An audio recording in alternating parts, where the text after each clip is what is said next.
আমার স্বামী আমাকে বিয়ে করেছে তার বাবার মন রক্ষার্থে, কিন্তু আমাকে তার পছন্দ না। এটা আমি বিয়ের আগে জানতাম না। আমার স্বামীর বাসায় একটা কাজের মেয়ে ছিল। আমার স্বামী আমার হাতের চা খেত না। সবসময় কাজের মেয়ের হাতে তৈরি করা চা খেত। আমি মনে মনে চিন্তা করলাম, আমার স্বামী কাজের মেয়ের হাতে তৈরি করা চা খেতে চায় কেন?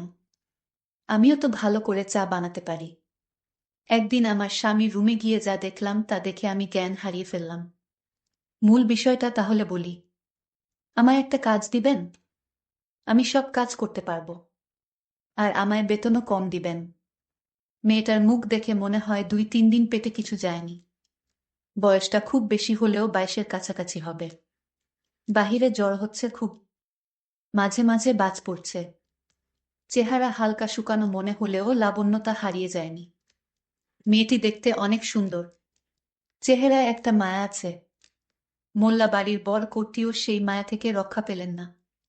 তার মনে মেয়েটার জন্য অদ্ভুত একটা অনুভূতির জন্ম হয়। তিনি বললেন, তুমি কি রান্না করতে পারো? জি, পারি। ঠিক আছে। আমার ছেলের বিয়ে। রান্নার জন্য লোক নেওয়া হয়েছে।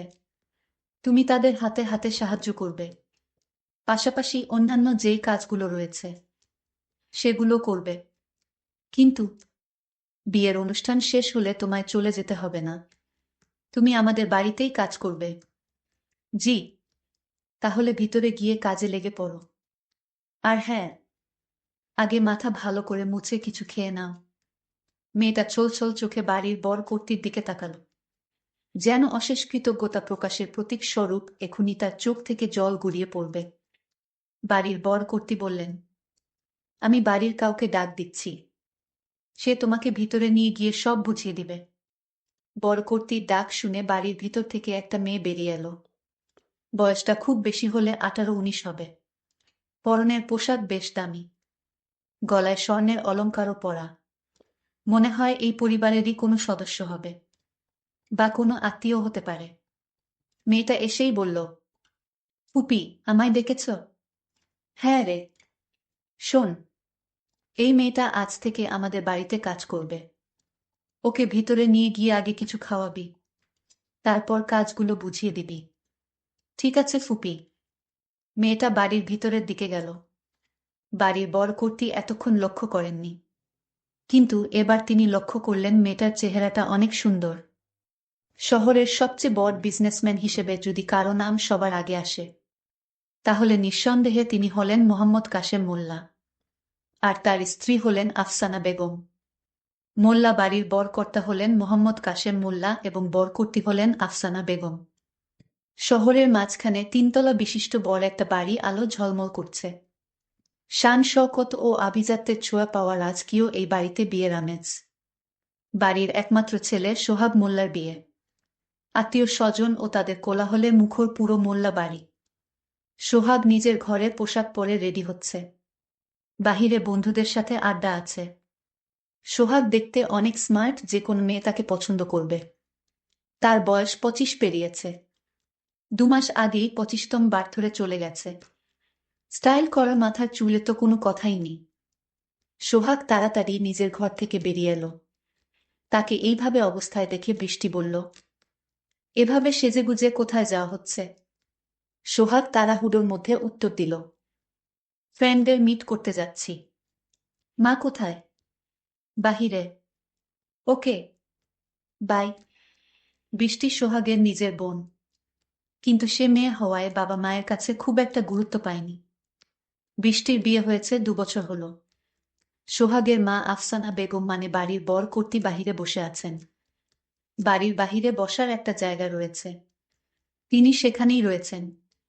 সোহাগ গিয়ে তাকে পিছন থেকে জড়িয়ে ধরে বলল, মা, আমি একটু ফ্রেন্ডদের মিট করতে যাচ্ছি। আর 2 দিন পর তোমার বিয়ে। আজ আবার কিসের ফ্রেন্ড? সবাই তো এখানেই রয়েছে। মা, ওরা বিদেশ থেকে আসছে। ওদের মিট তো করতেই হবে। তাছাড়া কোম্পানির একটা ডিলও রয়েছে। বাপ ছেলে শুধু কোম্পানি নিয়েই থাকো। আমি কিন্তু স্পষ্ট বলে দিচ্ছি সোহাগ, বিয়ের পর অবন্তীকে সময় দিতে হবে। ওহ মা, তুমিও না। যাও, কিন্তু সাবধানে। সোহাগ গাড়ি নিয়ে বেরিয়ে গেল। আফসানা বেগম বসে থাকলেন। তিনি একাই রয়েছেন। এমনিতেই তিনি একা সময় কাটাতেই বেশি পছন্দ করেন। বাড়ির কর্তা কাশেম মোল্লা এখন অফিসে রয়েছেন। জরুরি একটা মিটিং অ্যাটেন্ড করেছেন তিনি। কাশেম মোল্লা নিজের পরিবারকে ভালোবাসেন, কিন্তু তিনি বিজনেসের পিছনে অধিক সময় ব্যয় করেন। সোহাগও তার মতোই হয়েছে। শ্রাবণ মাস, তাই সারাদিন মেঘলা আকাশ এবং ঝিরঝিরে বৃষ্টি নিয়েই কাটে। মাঝখানে আকাশ ভেঙে ঢল নামে, সাথে বিদ্যুৎ চমকানোর কানে তালা লাগা শব্দ। সোহাগের বাড়ি ফিরতে ফিরতে রাত হয়ে গেল। রাতে সে খাওয়া দাওয়া করবে না, কারণ বন্ধুদের সাথে ছিল। টুকিটাকি খাওয়া দাওয়া হয়েছে, রাতে কিছু কাজ করতে হবে। তাই সে দিয়াকে বলল, কেউ যেন তার ঘরে 1 কাপ কফি পাঠিয়ে দেয়। দিয়া সোহাগের মামাতো বোন, অনার্স ফার্স্ট ইয়ারে পড়ে।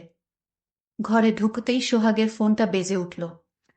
সে ফোন রিসিভ করে কানে কথা বলতে বলতে এমন সময় হঠাৎ কফি হাতের মেয়েটাকে দেখে সোহাগ চমকে উঠে। মেয়েটা কফির কাপ হাতে সোহাগের ঘরে ঢোকে। সোহাগ মেয়েটার দিকে তাকিয়েই থমকে যায়। এই মেয়ে কে? এই মেয়েকে তো আমি আগে কখনো দেখিনি। মেয়েটা তো খুব সুন্দর। মেয়েটার চোখ দুটি এত সুন্দর কেন? আমি এই মেয়ের মুখখানা দেখে আমি এক অবাক দৃষ্টিতে চেয়ে রইলাম। মাশাল্লাহ, আল্লাহর কি অপরূপ সৃষ্টি! আমার কাছে মনে হচ্ছে পৃথিবীর সমস্ত সৌন্দর্য মেয়েটির চেহারার ভিতর দিয়ে দিয়েছে। আল্লাহ যেন নিজ হাতে তাকে তৈরি করেছেন। আমি তাকে দেখে আমার মুখ দিয়ে কোনো কথাই বের হচ্ছে না। কিন্তু এই মেয়ে কোথায় থেকে আসলো? এর আগে তো আমি কখনো তাকে দেখিনি। কে এই মেয়ে? ভাইজান, কফি ঠান্ডা হয়ে যাবে, দরুন কফি খান। আমি তার হাত থেকে কফিটা নিলাম এবং কফিটা খেয়ে নিলাম। অনেক স্বাদ হয়েছে কফি, তুমি তো দেখি ভালো কফি তৈরি করতে পারো। সোহাগ তার মাকে ডাক দিয়ে বললেন, মা, এই মেয়েটিকে আমি তো এর আগে এই মেয়েকে দেখিনি। বাবা, এই মেয়েটি একটি অচেনা মেয়ে, তার পরিচয় সম্পর্কে আমরা কিছুই জানি না। একদিন হঠাৎ করে আমাদের বাসায় ঢুকে বলতেছে আমাকে একটা কাজ দিবেন। আমি সব কাজ করতে পারবো। মেয়েটির কথা এবং তার অসহায় দেখে আমরা তাকে বাড়ির কাজের মেয়ে হিসেবে স্থান দিয়েছি। মা, তুমি খুব ভালো করেছো এই মেয়েটিকে জায়গা দিয়ে। ঠিক আছে বাবা, তুমি এখন চলো, তোমার জন্য সবাই ওয়াট করতেছে। তুমি এখনই বর সেজে যেতে হবে। ঠিক আছে মা, আমি রেডি হচ্ছি, তোমরা ওদের বলে দাও, তারপর আমি বিয়ে করে ফেলি। একদিন কাজের মেয়েটি বলল, ভাইজান, ভাবি অনেক সুন্দর, আপনি যেমন ভাবিও তেমন, আপনাদের দুজনকে খুব সুন্দর মানিয়েছে। কি বলছো তুমি? তুমি কি জানো এই বিয়েতে আমি রাজি ছিলাম না, শুধু আমার বাবার কথায় আমি রাজি হয়েছি। বাবার খুব ইচ্ছা ছিল তাকে বউ করে আনার, বাবার দিকে তাকিয়ে আমি বিয়ে করেছি। আচ্ছা, তোমার একটা কথা বলি, তোমার বাসা কোথায়? তোমার মা বাবা, ভাই বোন তারা কোথায়? ভাইজান, আমি কিছুই জানি না। আমার ছোটবেলা থেকে বড় হয়েছি একটা অনাথ আশ্রমে। আমার জন্মের পর আমার মা বাবা কাউকে দেখিনি। আমার মা বাবা কোথায় থাকে, বেঁচে আছে কিনা মরে গেছে, তা আমি কিছুই জানি না। মেয়েটি এই কথা বলার সাথে সাথেই হাইমাও করে কান্না শুরু করে দিয়েছে। আমি বললাম, তুমি কাঁদছো কেন? মেয়েটির কান্না আমি কিছুতেই থামাতে পারছি না। মেয়েটিকে বললাম, তুমি কেঁদো না, তুমি এই বাড়িতে থাকবে, তোমার যখন যা প্রয়োজন হবে আমাকে বলবে, আমি এনে দিব, ঠিক আছে? এখন আর কেঁদো না। আচ্ছা, তোমার নামটা কি? যেহেতু তুমি এই বাড়িতে আছো সেহেতু তোমার নামটা জানা দরকার, তোমায় কি নামে ডাকবো? মেয়েটি বলল, দেখুন ভাইজান, আমার নাম অনাথ আশ্রমে সবাই মুমিনা ডাকতো। আচ্ছা ঠিক আছে, এখন থেকে তোমাকে মুমিনা ডাকবো। আচ্ছা যাও, এখন গিয়ে ঘুমাও। পরদিন সকালে দেখি ভাইজান ভাবির লগে কি নিয়ে যেন কথা কাটাকাটি করতেছে। আমি আড়াল থেকে শুনতে তাদের সব কথা শুনছিলাম। সোহাগ ভাইয়া বলতেছে, আমি তোমাকে বিয়ে করতে চাইনি। তোমার বাবা আর আমার বাবা আমাদের বিয়ে দিয়েছে। তুমি এসব কি বলছো? তার মানে তুমি আমায় পছন্দ করে বিয়ে করনি? না, আমি তোমাকে পছন্দ করে বিয়ে করিনি, আমার বাবার কারণে আমি তোমাকে বিয়ে করেছি। তাহলে তুমি আমায় বিয়ে করলে কেন? এখন আমার কি হবে? তোমার কি হবে তা আমি কিছুই জানি না। আমি ঘুমাতে গেলাম। এই বলে সোহাগ ভাইয়া তার রুমে ঘুমাতে গেল। আর ভাবি তার রুমে একা একা বসে কান্না করছে। আমি ভাবিকে জিজ্ঞেস করলাম, ভাবি তুমি কাঁদছো কেন? আর বলিস না, তোর সোহাগ ভাই নাকি আমায় পছন্দ করে বিয়ে করেনি। বিয়ে করেছে তার বাবার জবরদস্তিতে। এখন আমি এই বাড়িতে থেকে কি করব, যেখানে আমার স্বামীর মর্যাদা পাবো না? উঠতে বসতে নানান কথা বলবে, তা আমি কিছুতেই সহ্য করতে পারবো না। মমিনা, এখন আমি কি করব? ভাবি, আপনি কোনো চিন্তা করবেন না, সব ঠিক হইয়া যাইব। সোহাগের ডাক দিল, মমিনা তুমি আমার জন্য এক কাপ চা বানিয়ে নিয়ে আসো। ঠিক আছে ভাবি, আমি যাই, ভাইজান চা বানিয়ে নিতে বলছে। ঠিক আছে যাও। নিজের বউকে রেখে কাজের মেয়েকে বলছে চা বানিয়ে নেওয়ার জন্য। হায়রে কপাল! কাজের মেয়েটি সোহাগের ঘরে চা নিয়ে গেল। ধন্যবাদ, বসো এখানে। মমিনা, তুমি জানো তুমি কতটা সুন্দর? তোমাকে আল্লাহ যেন তোমায় নিজ হাতে তৈরি করেছে। কি যে বলেন ভাইজান, আমার থেকে ভাবি কত সুন্দর? দূর, ওর কথা বলো না, ওকে আমার ভালো লাগে না। ভাইজান আমি যাই। কই যাইবা? আর কিছুক্ষণ বস। তোমাকে একটা কথা বলতে চাই। কি কথা ভাইজান? এই মুহূর্তে ডাক পড়ল। কাজের মেয়েটি কোথায় গেল? মা ডাকছে আমায়, আমি যাই। ঠিক আছে। এইদিকে তার বিয়ে করা স্ত্রী বলল, আপনি নাস্তা করবেন না? নাস্তা করতে আসেন। সোহাগ তার উত্তরে বলল, আমার খিদে নেই, তুমি খেয়ে নাও। এই কথা বলে সোহাগ ঘর থেকে বের হয়ে গেল। আমার স্ত্রী মায়ের কাছে গিয়ে নালিশ করে বলল, আপনার ছেলে আমার কোনো কথাই শোনে না, এমনকি আমার সাথে সময় দেয় না। কি বলছো বৌমা? এ কথা তুমি আমায় আরো আগে বলনি কেন? আজ বাড়িতে আসুক। রাতে যখন সোহাগ ঘরে আসলো তখন তার মা জিজ্ঞেস করলেন, বৌমার কোনো কথা রাখো না কেন? বৌমাকে তোমার পছন্দ হয়নি? না মা, তুমি তোমার বৌমাকে নিয়ে তুমি থাকো। কেন বাবা, তুমি তো বিয়ের আগে এমন ছিলে না, এখন এমন হলে কেন? কি হয়েছে তোমার? আমার কিছুই হয়নি মা, আমি ঠিক আছি। মা আমি ঘুমাবো, ডিস্টার্ব করো না তো। সোহাগ তার রুমে গিয়ে মমিনাকে ডাকলো, মমিনা এক কাপ চা দিবে আমায়? জি ভাইজান, আমি চা নিয়ে আসছি। সোহাগ ভাই রুমে চা নিয়ে যেতেই বলল, বসো মমিনা। না ভাইজান, আমি বসবো না, আমার কাজ আছে, ঘরে রান্না বান্না করতে হবে। আরে রাখো তুমি কাজ, আমি তোমায় একটা কথা বলতে চাই। ওদিন মায়ের জন্য বলতে পারিনি। বলেন ভাইজান, কি বলবেন? মমিনা, আমি তোমাকে বিয়ে করতে চাই, তোমার কোনো আপত্তি আছে? ভাইজান কি বলছেন? আপনার কি মাথা ঠিক আছে? আমি একটা সামান্য কাজের মেয়ে, আমি অনাথ আশ্রমে বড় হয়েছি। আর বিপদে পড়ে আপনার বাসায় কাজের মেয়ে হিসেবে আমাকে আপনার বাবা মা আমাকে জায়গা দিয়েছে। আমি কি আর আপনি কি? মমিনা, আমি কিছুই বুঝি না, তুমি কে, কি তোমার পরিচয় কি, আমার কিছুই জানার দরকার নেই। আমি তোমাকে বিয়ে করে আমার ঘরে রাজরানী করে রাখব। আমাদের এই সকল কথা ভাবি মানে সোহাগের স্ত্রী আড়াল থেকে শুনে কান্না করতে শুরু করে দিল। কান্না করতে করতে তার রুমে গেল। বিছানায় শুয়ে শুয়ে কান্না করতে লাগলো। এমত অবস্থায় সোহাগের মা বৌমাকে কান্না করতে দেখে জিজ্ঞেস করল, কি হয়েছে বৌমা, তুমি এভাবে কাঁদছো কেন?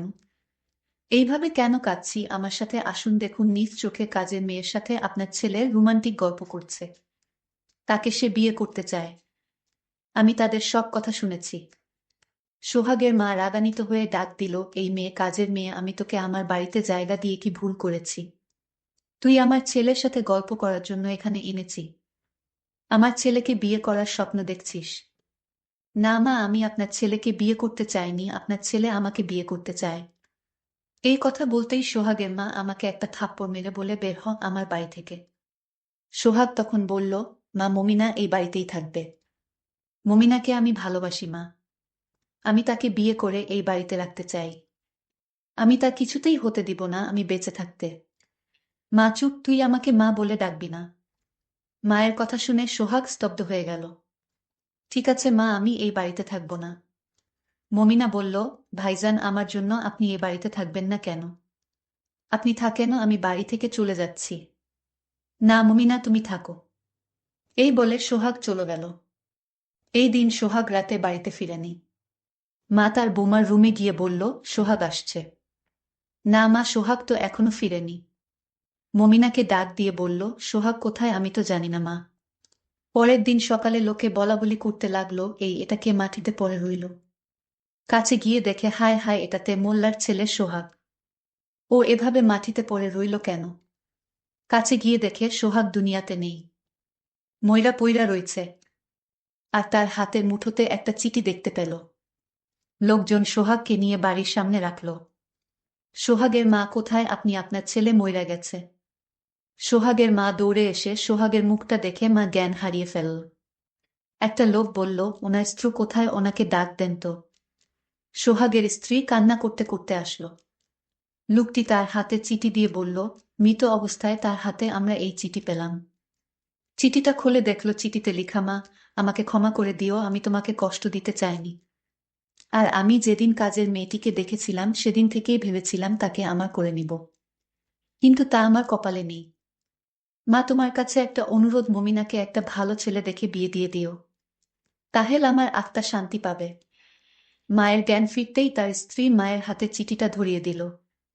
মা চিঠিটা পড়ে কান্না করতে করতে বলল, বাবা, তুই আমার উপর অভিমান করে চলে গেলে। প্রিয় দর্শক বন্ধুরা, তোমাদের সকলের উদ্দেশ্য করে বলতে চাই, তোমরা সোহাগের মতো এমন কাজ করবে না। ভালোবাসার জন্য এভাবে নিজেকে শেষ করতে নেই, তাহলে আখেরাত এবং দুনিয়া দুটোই হারাবে। বন্ধুরা, গল্পটি কেমন লাগলো তা অবশ্যই কমেন্ট করে জানাবেন। ধন্যবাদ।